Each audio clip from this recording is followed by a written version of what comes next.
There is a story, ancient yet alive, told in the book of Daniel. The story of 3 young men, Shadrach, Meshach and Abednego, whose faith in God defied the power of kings, the threat of fire, and the weight of a godless culture.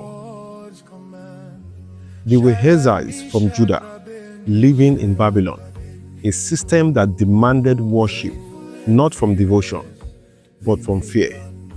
King Nebuchadnezzar, drunk with pride, built a golden image and commanded every man to bow before it. The music played, the people fell on their faces, and the crowd worshipped what their hearts did not believe. But in the midst of that crowd stood 3 men, calm, bold, and unbending. They refused to bow. Their decision was not a performance of courage. It was a covenant of loyalty. They loved God more than life. They believed that even if the fire consumed their bodies, it could not consume their faith. And so the furnace was heated 7 times hotter than before. The king's rage boiled like the flames themselves. Soldiers dragged the men, bound them hand and feet, and threw them into the fire. But something happened. What was meant to destroy them became their place of revelation. The fire that killed others could not touch them. The ropes that bound them burned away, but their garments remained untouched. The heat that was meant to prove their weakness revealed their power. And when the king looked into the fire, he saw not 3, but 4 walking freely. The 4th looked like the Son of God. That day, the testimony of Judah shook the empire of Babylon. The decree of idolatry was reversed, and the name of the living God was honored above all idols. That is not just history, it is prophecy. Because today, our generation stands before its own golden image. We may not see statues of gold in public squares, but we bow to the idols of power, greed, corruption, and fame. Our altars are now screens.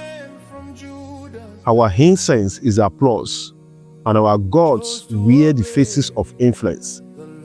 And in the midst of all this, heaven is searching for another 3 men, another generation who will refuse to bow. Where are the Daniels, the Shadrach, the Meshachs, the Abednegos of our time? Where are those who will stand when others fall, who will burn with passion instead of compromise, who will speak truth in a nation where lies are more profitable? You see, faith is not proven by words. It is proven by the fires we are willing to walk through. The men of Judah did not negotiate with Babylon. They stood in covenant with God. That is what we must recover today. The kind of faith that cannot be bought. Silence or corrupted. Our nation, Nigeria, burns with a different kind of fire. Fire of corruption, of idolatry, of innocent blood crying from the ground. But the answer is not in politics or protest alone. It is in the restoration of holy conviction. We must rebuild the altars that sin has broken down. We must rekindle the fire of prayer, not as routine, but as resistance. Every true revival begins when men and women refuse to bow. When pastors choose purity over popularity. When leaders choose truth over compromise. When believers choose obedience over convenience. It is time to stop praying for the furnace to cool down and start praying for faith that can stand inside it. Shadrach, Meshach, and Abednego never said, God will deliver us if he can. They said, even if he does not, we will not bow. That is the language of unshakable faith. That is the sound of a people who know their God. And that is the faith that sets nations free. For when such faith rises in a land, kings tremble, systems shift, and laws change. God never needed the majority to save a nation. He only needed those who refused to bow. One Elijah confronted 850 prophets of Baal. One Daniel changed the law of an empire. One Esther reversed a decree of death. And 3 men in Babylon brought the fear of God back to a godless throne. If you want to see changes in your country, begin by standing where others fall. Do not cause the darkness, light a fire. Do not wait for perfect conditions. Faith works best in a furnace. When you walk with conviction, heaven walks with you. When you stand for truth, even fire becomes your servant. So today, I speak to the spirits of every believer listening to this message. You are the generation that must refuse to bow. Refuse to bow to fear. Refuse to bow to corruption. Refuse to bow to the system that mock righteousness. Rekindle your passion for God. Feed your faith with the word. Let your prayers become the sound of rebellion against the kingdom of darkness. Let your life become a testimony that the fire cannot burn what heaven has approved. And when the nations see your stand, they will see the fourth man walking beside you.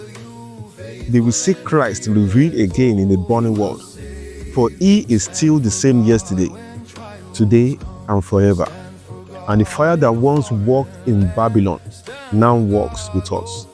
In homes, in streets, in governance, in parliaments, in pulpits, in hearts that dares to believe.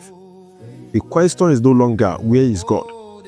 The question is, where are the men and women who will not bow? The furnace is ready.